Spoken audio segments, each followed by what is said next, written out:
Señor Lantos, ¿cómo le va? Hola, ¿Cómo muy va buen todo? día. ¿Todo tranquilo? No. Excelente. No. Nervioso. Tengo que dejar de preguntar si está todo tranquilo, por lo menos hasta el lunes a la mañana, por lo menos. O hasta el domingo a la tarde. 2023 te diría. Bueno, dale, listo, trato de Noviembre hecho. 2023. Hoy podríamos empezar el programa con esa vieja cuestión de una buena noticia y una mala, porque ayer, por un lado, se conoció el número de inflación, que si bien sigue siendo un número muy alto, es una buena noticia sin dudas.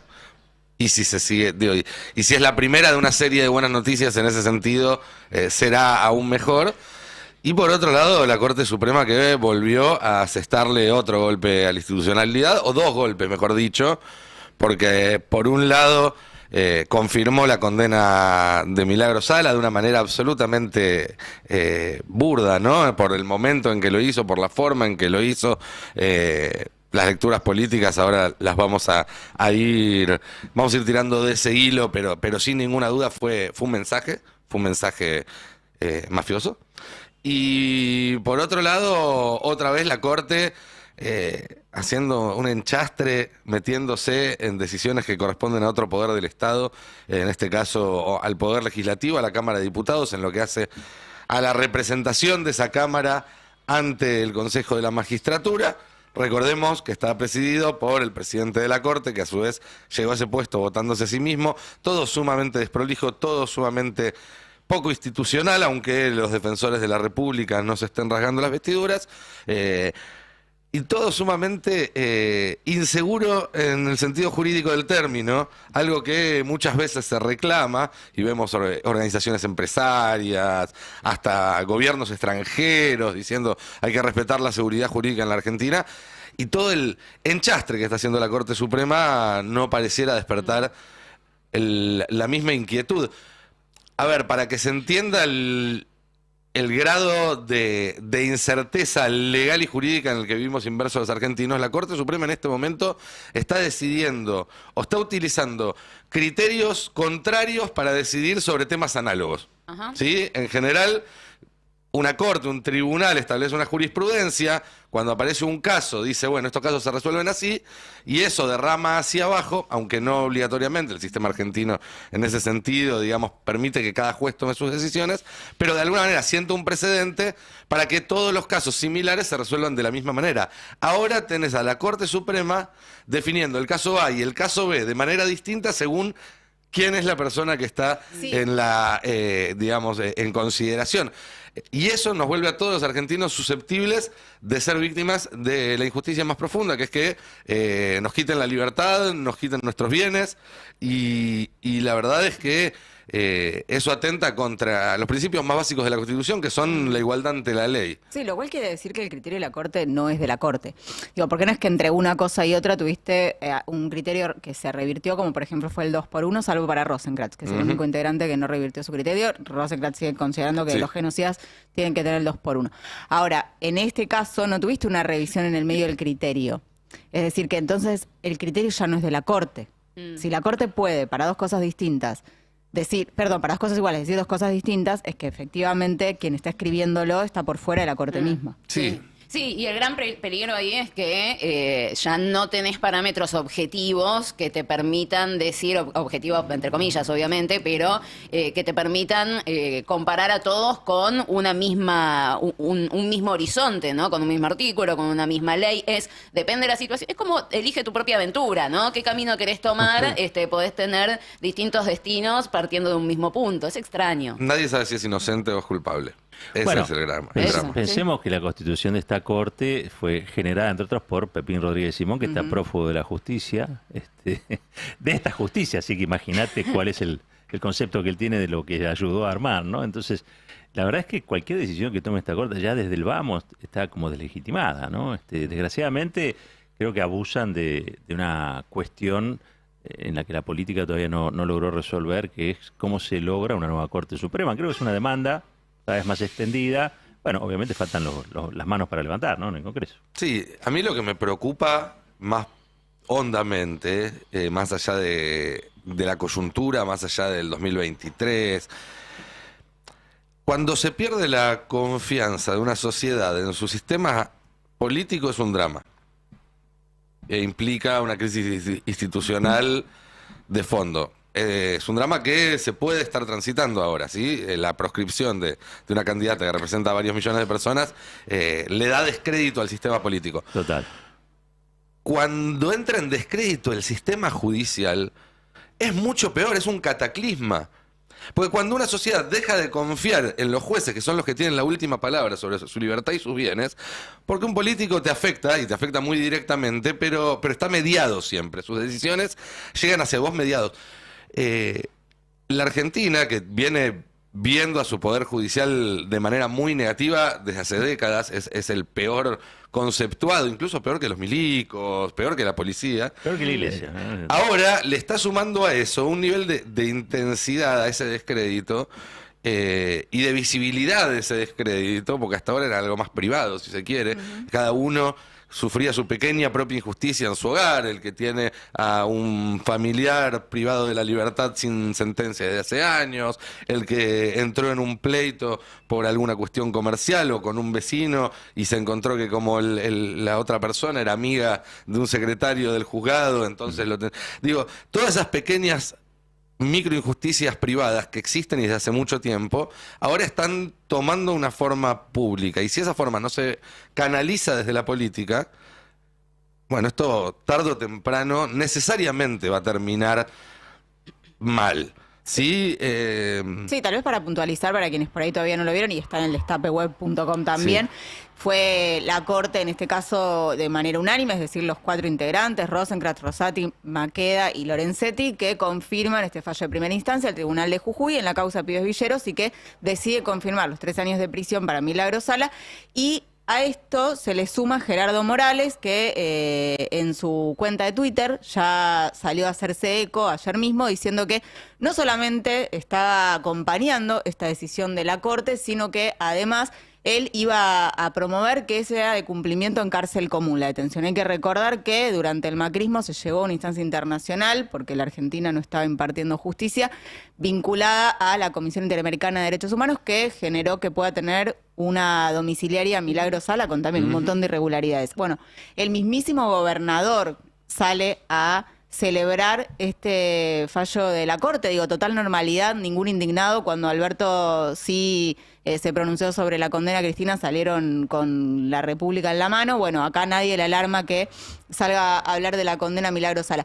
Y en ese marco, decir también, Nico, que hoy habrá una conferencia de la Tupac a las 15:30, que básicamente tiene que ver con esta decisión de la Corte, que la viene, sí, persiguiendo muchísimo todo el Poder Judicial, pero en concreto lo que hace la Corte es decir que desde 2016 a esta parte el lawfare sigue y está en manos de ellos. Absolutamente, y lo hace en vísperas de la final de un mundial, después de la proscripción de Cristina. Sí. Digo, la Corte está sentada sobre sus expedientes hace 3 años, no es casualidad que decidan ahora tomar esta decisión y ponerle la firma a este fallo. Ahora, recordemos que también lo que simboliza Milagro, ¿no?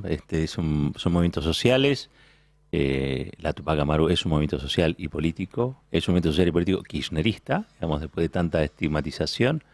Ha sido Jujuy el laboratorio de todo lo que uno entiende como lawfare aplicado aquí en la Argentina, pero yo estoy recordando la foto ahora de Alberto yendo a visitar a Milagro, ¿no? A una clínica, ¿no? Y la Corte, cuando decide esto, también está de algún modo dañando, digamos, yo no sé si es la investidura de Alberto, pero sí al representante del poder político, ¿no? Si el presidente de la Nación cree que es inocente, si el presidente de la Nación considera que merece su visita para visibilizar que es víctima de una injusticia, y la Corte falla en sentido totalmente adverso, está clarísimo que uno de los dos tiene que resolver. No sé si Alberto resolverá mediante un indulto, que puede ser, está la posibilidad. La Corte ya resolvió ser lo más antidemocrática que puede, lo más horrible que puede. No hay una mejor versión de lo que ya está descalabrado como esta Corte. No existe esa posibilidad. Y además salió, ahora que mencionas a Alberto, la resolución de la Corte sale 2 días o 1 día y medio después de que Alberto hiciera el acto por los 3 años de gobierno y hablara de que él se iba a poner del lado de los que estaban injustamente perseguidos, ¿no? Pareciera también ser una especie de respuesta a eso. Y sobre la política, a mí me llama mucho la atención, vos dice que lo mencionabas a Gerardo Morales, la velocidad con la que redactan comunicados bastante largos y los publican inmediatamente inmediatamente después de conocida la noticia, ¿no? Pasó lo mismo con la condena a la vicepresidenta de la Nación, como si supieran de antemano, Sí. muy de antemano, qué era lo que iba a suceder, salvo que tengan las dos opciones, ¿no? La carta de voy a celebrar esto y la carta de me voy a indignar, pero cuanto menos uno pareciera sentir que hay cierta información privilegiada o cierta injerencia. Sí, para contarle digo, a la gente, la corte no es que se junta de verdad y en una mesa y dicen, che, vos qué pensás de esto, yo qué pienso de otro, sino que hay vocalías, van pasando esa decisión por distintas vocalías y en general tienen acceso a las fuentes para saber ya en qué vocalía está de cada integrante de la corte y más o menos, alguna aproximación hacia dónde va a ir la decisión de cada uno de sus Ahora, integrantes. escúchame, la morigeración que le hacen de el estado de prisión que tenía Milagro en su momento, ¿no? Que le permitieron el arresto domiciliario. ¿No fue una intervención de la Corte Interamericana? Sí, fue de la CID. Sí, interviene la CID. en La ese comisión. caso. Sí, interviene la comisión y yo estaba en Alto Comedero, en el penal de Jujuy, con otras presas y presos políticos de la Tupac y finalmente, claro, tiene esta morigeración que hay que decir, tuvo un control que no tiene ninguna domiciliaria porque justamente la domiciliaria Sí. como herramienta a nivel general está pensada para reinsertar en sociedad. No tienen las marcas del encierro. A Milagro le pusieron todas las marcas del lawfare en la puerta de la casa. Pero esto quiere decir que hay antecedentes y que muy probablemente si este tema llega a la Corte Interamericana, se falle en contra del Estado argentino. Por la miserabilidad de esta Corte. Porque si ya consideraron que era injusta y arbitraria la detención, y si eso llega a instancias de corte después, ya hay un antecedente. Sí. Sí. Y por otro lado, digo, para completar el panorama del descrédito, y ya pasamos después al otro tema que está Cristian acá esperándonos para meter un bocado, todo esto pasa simultáneamente a esta exhibición, digamos, que pudimos ver por primera vez de manera desnuda la exhibición de la mafia, del lofer, con el tema de los vuelos y con lo que se va sabiendo día a día, ¿sí? Por ejemplo, jueces que firmaron expedientes como si estuvieran en tribunales mientras estaban de paseo o lo que fuera que estuvieran haciendo en Lago Escondido, incluyendo en casos tan sensibles como el Ara San Juan, donde ahora se está pidiendo justamente la nulidad del actuado por esto mismo. Multitasking. Absolutamente Sí. multitasking. O No sea, paran de trabajar. Sí, no sí. solamente descubrimos primero que los jueces y los fiscales iban de vacaciones juntos, que les pagaba, digo de vacaciones como cuando decimos iban a jugar al pádel o al tenis a Olivos. Nadie vio polvo de ladrillo en los zapatos de los jueces. Yo no creo que jugaran al tenis, la verdad. Para mí estaban haciendo otra cosa, pero bueno, Por ahí digamos, fue sobre lo vestimos de esa césped. forma. De vacaciones, ¿sí? Después nos enteramos que esas vacaciones estaban pagadas por el Grupo Clarín. Después nos enteramos que esos jueces no solamente estaban incurriendo en dádivas, sino en cohecho, porque habían tomado decisiones respecto al Grupo Clarín antes y después de Sí. eso, e incluso respecto al anfitrión, respecto al EU. Bueno, ahora nos enteramos que durante el viaje mandaban a firmar fallos que beneficiaban a quién, a Mauricio Macri. Sí, estamos ¿Sí? hablando de Es la pieza que Maíquez. falta en el rompecabezas. Carlos. Estamos hablando de Maíquez en Exacto. la causa por el Ara San Juan. Exactamente, sí, y que la denuncia además que ha hecho Zulma Burgos, hoy hablamos con Valeria Carrera, nos explicaba, presentaron una familia, pero porque en realidad es representativa para presentar las demás, que es la mamá de Jorge Mealla, Zulma Burgos, incluye la planilla de vuelos que dio a conocer el destape. Sí, sí, por supuesto, porque además, sin esa planilla, sin esa investigación de Ari, De Ari. estarían negando, dirían que no existió, Que dirían no que es voló. un invento, No, que claro. nunca estuvieron ahí, que los de las imágenes del aeropuerto son otros, porque total se ve medio borroso. Tenían barbijo, claro. Claro, realmente esa planilla es la pieza clave de toda No, esta cuestión. Te Y- mostrarían el fallo diciendo, yo estaba firmando Claro. fallos en mi despacho. Así es, Claro. así es. Y todo esto viene vinculado al tema económico, al tema de la inflación, porque si bien este 4.9 es una buena noticia y sobre todo si es la primera de varias, hay un latiguillo que dijo Sergio Massa el día que asumió ahí en el Museo del Bicentenario, que lo repitió ayer en una actividad que tuvo, en una charla donde participó junto con Pablo Roca, y que Un viene evento repitiendo de Techín. de Techint, y que viene repitiendo en varias notas y demás, que es: no puede haber orden macroeconómico si no hay orden social, paz social, y no puede haber paz social si no hay orden macroeconómico. Y creo que, digo, esto se toca porque por más que Massa haga todo bien, pongamos que haga todo bien y que el mes que viene sea 4,5 o 5,1 y después baje un poco más y lleguemos a marzo-abril en el 3% y efectivamente las paritarias superen a la inflación y la gente empieza a estar mejor del bolsillo y demás. Nada de eso tiene cimientos sólidos mientras siga estando el país regido de la forma en la que está regido ahora por un tipo en una oficina en la calle Tacuarí y 4 tipos con sus despachos en el Palacio de Tribunales. Porque se vuelve todo frágil. Porque estás a una firma, a un fallo de que te tiren la coparticipación a la mierda y eso te hace volar por los aires todos los planes que tenías, todo el presupuesto, el déficit, todo, digo. Hay que acordarse siempre que hablamos de economía, como vamos a hablar ahora, que todo eso, incluso que si estamos mal, siempre se puede estar peor. Y que si estamos bien, estamos colgando sobre la tela de una araña por culpa de esta mafia que está tratando de tomar el Estado argentino. Ahora sí, 4-9 es una buena noticia, ¿no? Es una buena noticia, sí. Perdón por toda esta introducción, por favor, pero creo que hay que ponerlo en contexto. Es cierto, y lo hablábamos en el programa con Caballero, digo, tiene que ver con... Bueno, la economía es política, o por lo menos así me lo enseñaban en la facultad, y me parece que la manera en la que se puede resolver los límites que hoy te plantea un Estado o un poder paraestatal, como lo define Caballero a la justicia, es negociando y es haciendo política. Y pues nos puede gustar o no cómo está enfocado más o menos el ajuste. Ayer hablábamos con Mónico también y con Carla del tema de si las 20 o 24 lucas que se les va a dar a los trabajadores suena mucho, suena poco, demás.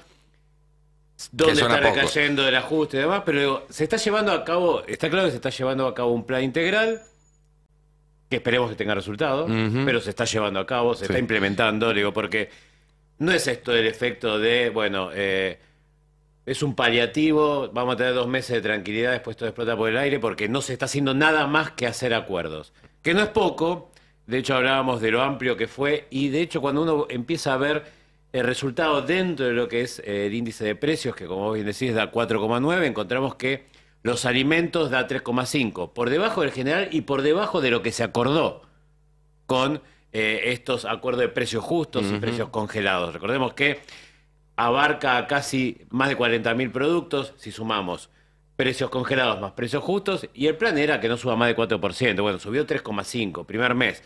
O sea, lo frenaste una aceleración muy rápido. Esto que se decía, si el auto va a 100 no lo podés llevar a... Y la verdad que de 100 lo llevó a 60 o 70 para agarrar el Badén de manera bastante vertiginosa. Esto ya te plantea de cara a lo que va a ser el presupuesto del año que viene, donde se ha hablado de un 62%, y uno, si va hacia atrás, todavía tenemos una inflación del 92%. Ahora, si uno lo que hace anualiza la inflación esta del casi 5, del 4,9, te da más cerca de, o por debajo de un 70% anualizado. Entonces, ya te estás acercando en noviembre a la meta es un promedio, ¿no? Sí, claro. Esperamos que diciembre cierre con un 3 adelante, como vos planteás, un 3 adelante que puede sonar mucho, pero con una inflación internacional y una devaluación programada, cuando uno suma ambos componentes, hay como un punto de fricción ahí del cual es muy difícil bajar. Yo tendría que bajar la inflación internacional y nosotros tener otro tipo de moneda, entonces sería como un ideal, un 3, 3,5 sería como un ideal. Claro. Igual, ¿puedo hacer un comentario que me divertiva en todo esto? Me extraña usted, ¿eh? Siguiendo la metáfora del auto, ¿no? De agarrar, estar en 100 y bajar a 60, 70 para agarrar el Badén. El auto se te hace pelota igual, ¿no? A 60, 70 agarrando el Badén. No, por eso Ahora, es una inflación alta.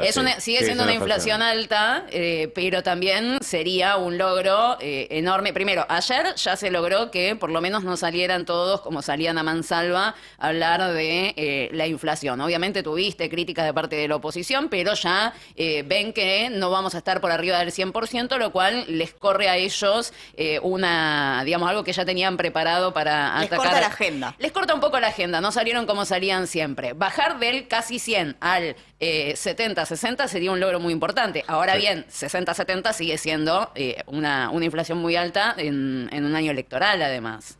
Sí, es muy alto, a ver, pero también es cierto que estamos cerrando el año con paritarias que en su gran mayoría, los más altos, siempre pensemos que hay un amplio margen de la población que tiene que ver con informales, monotributistas, que quedan fuera de esta discusión, están en otro mundo y sobre los cuales hay que enfocar todos los cañones, y está un poco desenfocada esa situación. Digo, el tema de el potencial de trabajo, 13.500 pesos, 24.000 para algunos salarios, suena poco. Ahora es cierto que de darse esto sí vamos a empezar a ver, aunque sea muy paulatinamente, una recuperación salarial del poder adquisitivo. Esto que hablamos ayer de cuando las dos curvas se crucen y tiene que ver con una inflación que desacelere y llegue a un 60-70%, y con paritarias que están pautadas para buena parte, incluyendo buena parte del año próximo, en un 100 o incluso más, debería haber un aumento del poder adquisitivo y evitar que el principal riesgo de la política macroeconómica, no de los acuerdos de precio,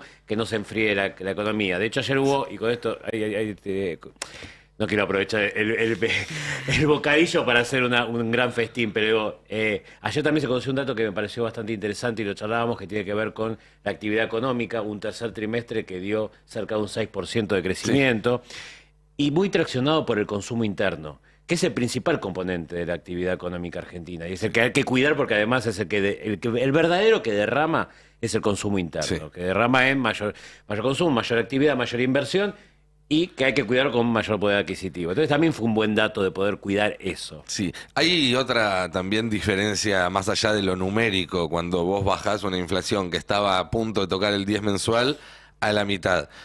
Ya no vamos a tener paritarias cada 3 meses.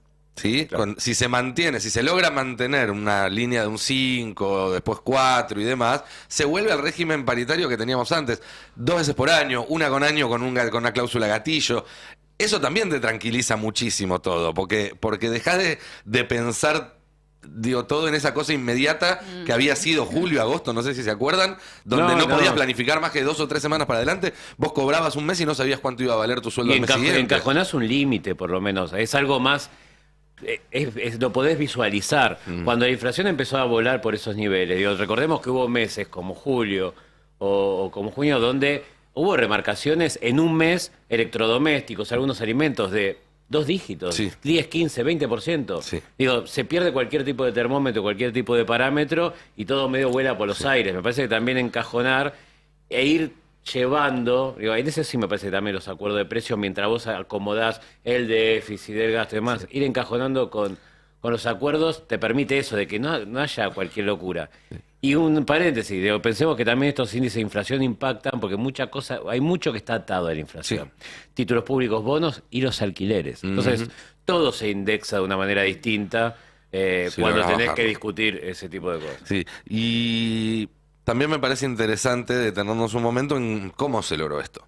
¿Sí? Más allá de la opinión que uno pueda tener de Sergio Massa, de su pasado político y demás, como vos decías, encaró un plan con varias aristas en vez de medidas sueltas. Eso es un dato. Y es importante porque hubo un debate en una época si hacía falta un plan, no hacía falta un plan y demás. Bueno, quedó claro que con un plan por lo menos es más fácil. No sé si no se puede sin, pero con un plan es más fácil. Y en segundo lugar, que me parece lo más interesante, volvió a poner en valor el poder del Estado, empoderar al Estado. Massa no se junta con los empresarios a pedirles por favor que hagan algo. Massa se junta con los empresarios a proponerles un trato. Miren, si ustedes hacen esto, yo por el otro lado voy a hacer esto que les sirve. Pero también tiene una pila de carpetas sobre la mesa con los datos de cada empresa, cuánto ganó, cuál es la carga impositiva que paga, cuánto pagan de salarios y demás. Y utiliza esos datos para que esa negociación se tuerza en favor del Estado. Así es como se hacen las cosas, digamos. Porque ya sabemos que cuando uno trata de pedir por favor, las cosas no funcionan. Y cuando uno hace las cosas 100%, digo, por decreto, decreta la felicidad, tampoco funciona, ¿no? Hay que tener el pragmatismo entre una ortodoxia que Massa claramente tiene y una heterodoxia que también ha sabido aplicar, pues siempre tenemos que escuchar, los acuerdos de precios no sirven, los acuerdos de precios son una herramienta que ya está probado que no sirve. Lo dice gente cuya única idea son herramientas que realmente está probado que no sirven. Bueno, acá los acuerdos de precios, por lo menos en un primer paso, sirvieron. Veremos Insisto, que pasa en los próximos meses. Venimos de años de serrucho, donde parecía que se calmaba todo un par de meses y después volvía a complicarse. Tendrá un examen el resto del verano en ese sentido. Bueno, diciembre es complicado, pero sí. ya arrancás con un 4-9. No se lo esperaba nadie el 4-9. Nadie esperaba menos de 5. Y algunas una cosa, mediciones privadas de la primera semana también dieron buenos Sí, datos. para diciembre. Algo que ejemplifica lo que vos decís fue una declaración muy breve que cito ayer a Massa cuando se reúne con los farmacéuticos o con la industria de la medicina, de la salud, que tiene que ver con el congelamiento, con este límite que le pone este tope de 3,8 para los próximos 4 meses de aumento, y le dice, obviamente nosotros vamos a... Reconocía que había un acuerdo en el cual también, digo, ahí la facilidad tiene que ver con el acceso a los dólares, y dice... Ustedes nos van a poder controlar nuestro cumplimiento porque lo pensamos cumplir, como nosotros vamos a controlar el cumplimiento de ustedes. Y me parece que es eso la clave, lo que planteaba vos, que tiene que ver con lo de Massa. Digo, ver que esos acuerdos se cumplan, no dejar que sea un acuerdo de palabra entre... Un Estado un poco menos boludo, ¿sí? Y con un poco más de músculo. Y es que de eso se trata. Un país unido por la radio.